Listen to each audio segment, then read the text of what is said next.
खबर आगरा से है। वहां पर blogger Ritika Singh murder case में एक शिकायती पत्र सामने आ गया है और यह खत रितिका की हैंड राइटिंग का है। रितिका ने एसएसपी फिरोजाबाद के नाम ये चिट्ठी लिखी थी और इसमें उसने हत्या की आशंका जाहिर की थी। पत्र 28 मार्च की तारीख का है और इस शिकायती पत्र में 4 नामजद और 2 अज्ञात पर हत्या करने की आशंका जाहिर की गई थी। साथ साथ टुंडला में 4 नामजद और 2 अज्ञात के खिलाफ मामले भी दर्ज कराए गए और जो 4 नामजद हैं उनमें आकाश गौतम, अनिल धर, सत्यम धर, दीपाली अग्रवाल के नाम शामिल हैं। शिकायती पत्र में रितिका सिंह ने अपने साथ अप्रिय घटना होने की स्थिति में इस शिकायती पत्र को अंतिम बयान होने की बात भी कही थी।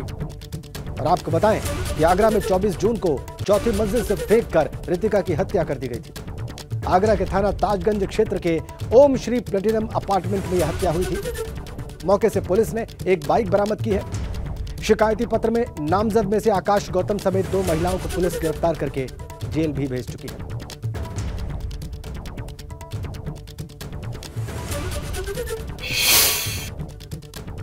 ब्लॉगर रितिका हत्याकांड में रोजाना नए सनसनीखेज खुलासे हो रहे हैं और एक ऐसा खुलासा हुआ है जिससे यह साबित हो रहा है कि ब्लॉगर रितिका को अपनी जान का खतरा था और उसने फिरोजाबाद के थाना टुंडला में मार्च महीने में एक मुकदमा दर्ज कराया था जिसमें अनिल धर, सत्यम धर और विपुल की पत्नी दीपाली अग्रवाल और अपने जो एक्स हस्बैंड हैं आकाश गौतम के खिलाफ और 2 अज्ञात लोगों के खिलाफ मुकदमा दर्ज कराया था। और उसमें इसने ये कहा था कि लगातार 12 मार्च को मुकदमा दर्ज करने के बाद जब 23 तारीख को मजिस्ट्रेट के सामने बयान हुए हैं और उसके बाद 25 तारीख से लगातार उसको डराया धमकाया जा रहा है और इस मामले में अगर कोई भी अप्रिय घटना होती है तो इसको अंतिम बयान समझा जाए। यानी आप समझ सकते हैं कि जो कहा जाए डेथ से पहले का कहा जाए लास्ट सेंटेंस इसको माना जाए। आप देख सकते हैं कि ये जो तस्वीरें मैं आपको दिखा रहा हूँ इसी जगह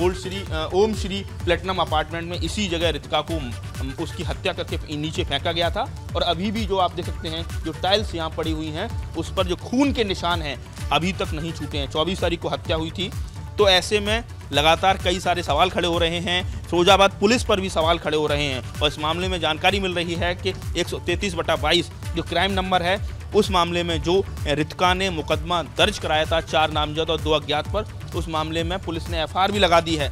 आप समझ सकते हैं कि पुलिस किस तरीके से काम करती है। यानी रितिका को कहीं ना कहीं अपने ससुराली जन और विपुल के परिवारी जनों से कहीं ना कहीं उसकी जान को खतरा था। यही वजह है कि उसने मुकदमा दर्ज कराया। आगरा से नितिन उपाध्याय, एबीपी गंगा। नितिन उपाध्याय जिनकी रिपोर्ट अभी आप देख रहे थे, इस वक्त आगरा से हमारे साथ सीधा कनेक्ट है, उन्हीं का रुख करेंगे। नितिन के पास चलेंगे। नितिन ना, अभी आपकी रिपोर्ट हम देख रहे थे, आपने पुलिस की कार्यशैली के बारे में बताया, आपने 4 नामजद के बारे में बताया, आपने उस स्पॉट को दिखाया जहां पर हत्या की गई थी रितिका की। लेकिन एक बार उस शिकायती पत्र में लिखा क्या था रितिका ने, हमारे दर्शकों को वो भी बताएं ताकि हमारे दर्शक समझ पाए कि क्या बात कही गई थी पुलिस को और उसके बाद पुलिस ने ऐसी कार्यशैली अपनाई। देखिए बिल्कुल, देखिए 12 मार्च को एक कोर्ट के आदेश पर एक मुकदमा थाना टुंडला में जो क्राइम संख्या है 133/22 वो पंजीकृत हुआ और उसमें जब 23 तारीख को मजिस्ट्रेट के सामने बयान हुए तो 25 तारीख से लगातार उसको धमकी मिलना शुरू हो गई। 4 लोग नामजद थे, 2 लोग उसमें अज्ञात हैं जिसमें एक उनका पति है आकाश गौतम, 3 लोग आकाश धर, सत्यम धर, दीपाली अग्रवाल। दीपाली अग्रवाल कौन है? जो लिव इन पार्टनर की पत्नी है वो दीपाली अग्रवाल है और उनके ससुर साहब और उनके भाई का नाम है। तो कुल मिला के 4 लोग और 2 अज्ञात लोगों के खिलाफ उसने मुकदमा दर्ज कराया था और उसमें ये कहा था कि लगातार उसे धमकियां मिल रही हैं, उसके साथ कोई भी अनहोनी हो सकती है और उसने ये भी कहा है अपनी जो लेटर भेजा है एसएसपी फिरोजाबाद को कि अगर उसके साथ कोई भी अनहोनी होती है तो इसको अंतिम कथन माना जाए। यानी उसने ये कहा कि ये उसके लिए कहा जाए एक तरह से प्री मर्डर स्टेटमेंट होगा। ये सारी चीज़ें अब निकलकर सामने आई हैं और इस मामले में टुंडला पुलिस ने पूरी तरह से लापरवाही बरती है और अब इस मामले में फिरोजाबाद एसएसपी से हम अप्रोच कर रहे हैं लेकिन वो फोन उठा नहीं रहे हैं, कोई स्टेटमेंट नहीं दे रहे हैं। कुल मिला के 24 जून को उसकी हत्या कर दी गई और हत्या भी जिन लोगों पर उसने अंदेशा जताया था उन्हीं पर हत्या का आरोप है, उसके पति पर है, उसके और विपुल के परिवारीजनों पर है। ठीक है, बहुत धन्यवाद आपका। नितिन इन तमाम जानकारियों के लिए। तो नितिन ने इस खबर के बारे में विस्तार से बताया और अभी आपको बताएं कि यूपी सरकार ने लाखों युवा उद्यमियों को फायदा पहुंचाने के लिए स्वरोजगार संगम मेले का आयोजन किया है। इस वक्त वहां पर संबोधन दे रहे हैं मुख्यमंत्री योगी आदित्यनाथ के साथ। आप अपने कार्यक्रम को आगे बढ़ाएंगे इस विश्वास के साथ मैं आपको और आपकी पूरी टीम को हृदय से बधाई भी देता हूं और अपनी शुभकामनाएं भी देता हूं। धन्यवाद सीतापुर। अब हम चलेंगे आजमगढ़ की ओर। कृपया आजमगढ़ को कनेक्ट करें। आजमगढ़। हाँ, आजमगढ़। अपना नाम बताइए आप आजमगढ़ से। जी मैं संजय कुमार, अध्यक्ष ब्लैक फाउंडेशन निजामाबाद आजमगढ़ से सर। माननीय मुख्यमंत्री के चरणों में कोटि कोटि प्रणाम। हाँ, नमस्ते संजय जी। आपको जी सर, ये ब्लैक पॉटरी के साथ कितने लोग जुड़े हुए हैं आपके यहाँ? सर ब्लैक पॉटरी में हमारे 495 आर्टिजन्स काम कर रहे हैं सर। ठीक। छोटी छोटी इकाइयों में काम कर रहे थे। आज हमें CFC मिली है सर। आज इसमें 500 लोग एक छत के नीचे काम करेंगे और जो छोटी इकाइयाँ थी सर उसमें से युवा पलायन हो रहे थे, क्योंकि ये हमारा जो क्राफ्ट था धीरे धीरे विलुप्त हो रहा था और लोग दूसरे क्राफ्ट में भाग के दूसरे व्यवसाय में जा रहे थे। आज जब सर आपकी योजना मिली, ODOP मिली और हमें नई मिली, नया मार्केट मिला और नई तकनीकी से जब जुड़े हैं तो युवा इस कार्य में सर दोबारा जुड़ना शुरू कर दिए हैं। आज हमारी स्थिति ये है कि आज हम अपने माल को निपटार प्रसार हो गया कि हम माल को पूरा नहीं कर पा रहे हैं। तो हम तो चाहते हैं कि जिला में आप ऐसी एक CFC और दें हमें। देखिए संजय जी, आपको और आपकी टीम को सबसे पहले तो मैं इस बात की बधाई देता हूं कि G7 की जिस कॉन्फ्रेंस में प्रधानमंत्री जी गए थे, वहां के दुनिया के जो सबसे प्रतिष्ठित और विकसित देश हैं वहां के राष्ट्राध्यक्षों ने, प्रधानमंत्री जी ने उन्हें आपके यहाँ की ब्लैक पॉटरी भी भेंट की है। अब देखिए लोकल से ग्लोबल कैसे बना जाता है। आपके यहाँ की ब्लैक पॉटरी जब दुनिया के उन सभी विकसित देशों के राष्ट्राध्यक्षों के घर में या उनके कार्यालय में दिखाई देगी तो आपके जनपद का नाम भी होगा। आप सोच सकते हैं कि पहले आजमगढ़ का नाम आज से 5 साल पहले लोग किस रूप में लेते थे। नाम से ही लोग डरते थे, नाम नहीं लेना चाहते थे। आज आप दुनिया के अंदर छा गए। प्रधानमंत्री जी ने दुनिया के अंदर आपकी ब्लैक पॉटरी को पहुंचा दिया है और इसके लिए मैं आप लोगों को सबको बधाई देता हूं। और इस बात के लिए भी मैं आपकी बधाई देता हूं आप सभी हस्तशिल्पियों को कि आप लोगों ने विपरीत परिस्थितियों में भी ब्लैक पॉटरी के इस कारोबार के साथ आप जुड़े रहे और आप 1 डिस्ट्रिक्ट 1 प्रोडक्ट में हमने इसको चयनित किया है। इसको प्रोत्साहित करने के लिए CFC आपके जनपद को दिया है। इसके लिए भी मैं आपको और आपकी पूरी टीम को बधाई देता हूँ। ब्लैक पॉटरी फाउंडेशन के साथ कुल कितने लोग जुड़े होंगे आप लोगों के साथ में? सर 495 लोग जुड़े हैं। 495 लोग इसके साथ जुड़े हैं। पूरे जितने भी ऐसे हस्तशिल्पी और कारीगर हैं उन सबको अगर इसके साथ जोड़ेंगे तो ये बहुत अच्छा काम ये कर सकता है और मुझे लगता है कि इसको सरकार भी और प्रोत्साहित देगी। हमें इसको नई तकनीक के साथ जोड़ने की कार्रवाई करनी चाहिए।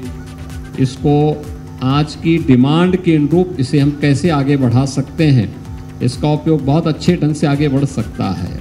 मुझे लगता है बहुत स्कोप है जी, इसका बहुत अच्छा वो है। और ये ऐसी चीज़ है कि एक बार बनता है तो वर्षों वर्षों तक चलता है।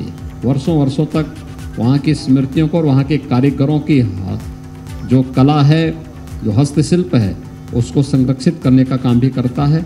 संजय जी, आपको और आपकी पूरी टीम को मैं बधाई देता हूँ। धन्यवाद आजमगढ़, बहुत बहुत धन्यवाद। और अब 5वां CFC सिद्धार्थनगर, कृपया कनेक्ट करें सिद्धार्थनगर।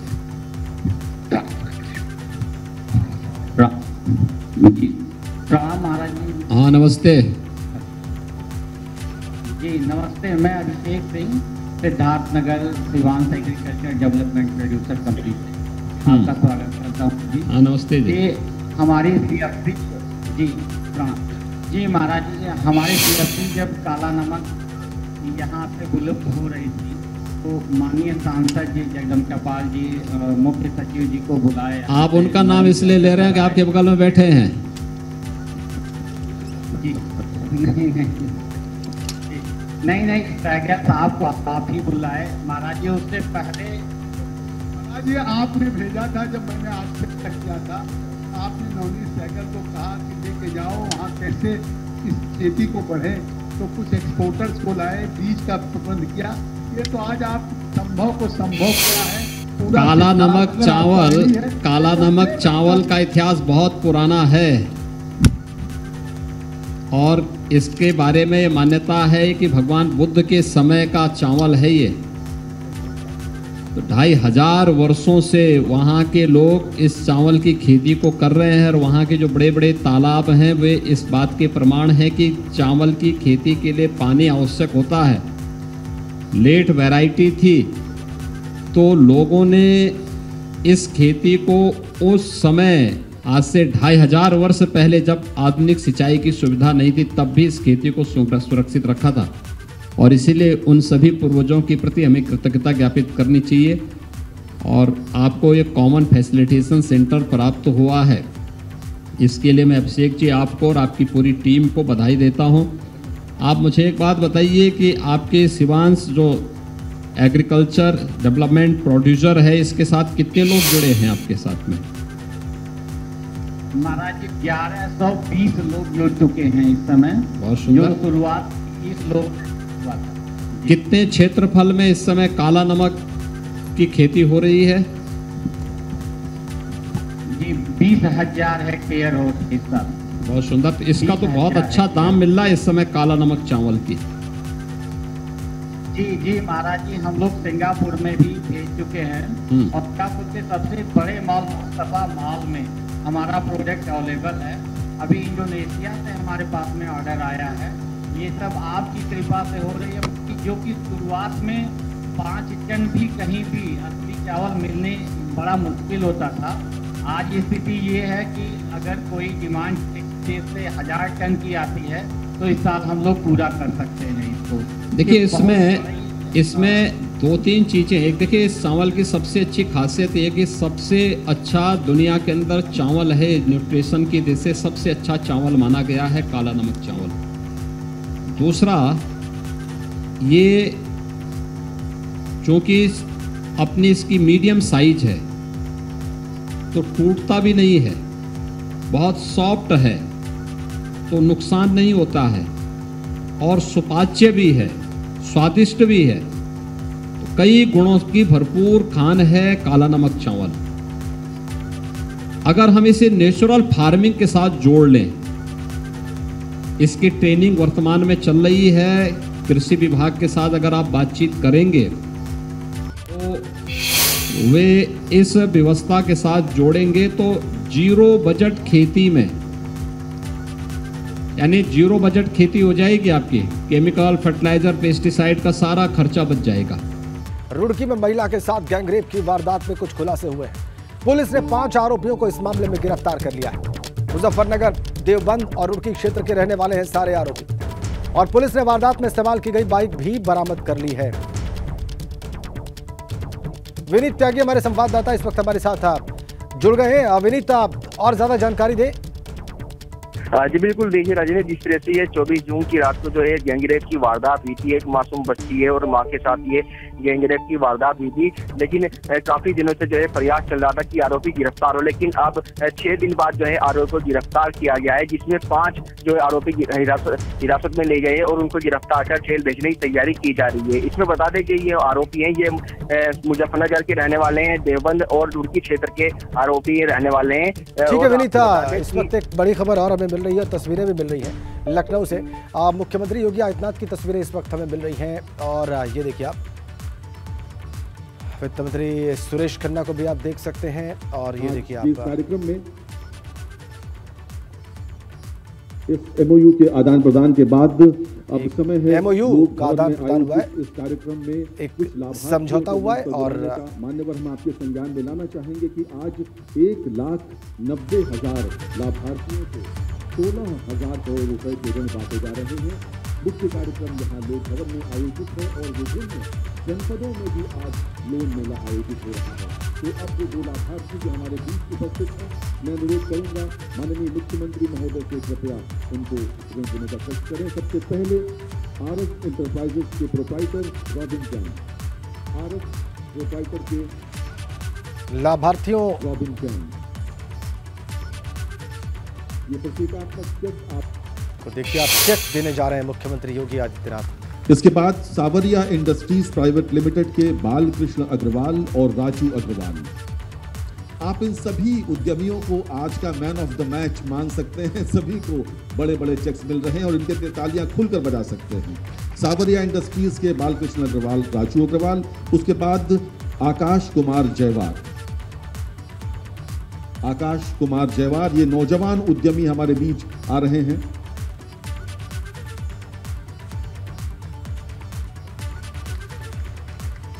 संजय वर्मा कृपया मंच पर आएं और उसके बाद जय कुमार जी तैयार रहें। और जो 1,90,000 युवा उद्यमी हैं जिन्हें 16,000 करोड़ रुपए की सहायता दी जा रही है, उसमें से देखिए कुछ लाभार्थियों को मंच पर मुख्यमंत्री खुद चेक दे रहे हैं।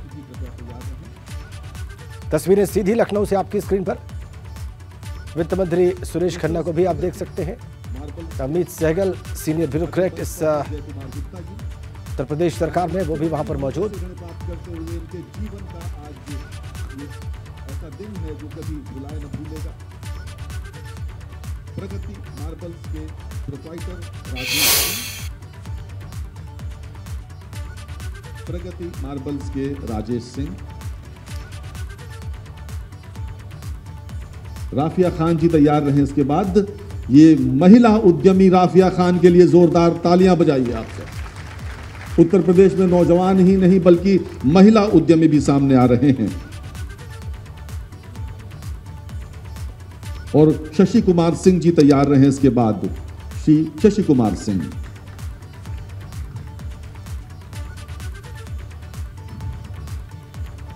तो बारी बारी से इन युवा उद्यमियों को मंच पर बुलाया जा रहा है। बहुत बहुत धन्यवाद। मुख्यमंत्री स्वयं दे रहे हैं। माननीय मुख्यमंत्री महोदय का आपने सहृदयता के साथ ये ऋण वितरण कार्यक्रम संपन्न किया और इसके पहले जिस क्षण की आपको प्रतीक्षा है, आप सब माननीय मुख्यमंत्री महोदय का उद्बोधन सुनना चाहते हैं, लेकिन मुख्यमंत्री संबोधित करने जा रहे हैं। क्षण चुराकर हम आपको एक लघु फिल्म दिखाना चाहते हैं। आइए देखते हैं ये लघु फिल्म। प्रदेश में स्वरोजगार के अवसर अपार, मतलब विकास की तेज रफ्तार। पिछले 5 सालों में उत्तर प्रदेश रोजगार प्रदेश के रूप में उभरा है, जहां करोड़ों युवाओं को रोजगार एवं स्वरोजगार के अवसर प्राप्त हो रहे हैं। वर्ष 2017 से पहले उत्तर प्रदेश में बेरोजगारी दर 17% थी। नौकरियों की वैल्यू थी, नौकरियों का अंतर था, हर तरफ भ्रष्टाचार फैला हुआ था, युवाओं का सरकार के प्रति विश्वास खत्म हो रहा था। रोजगार की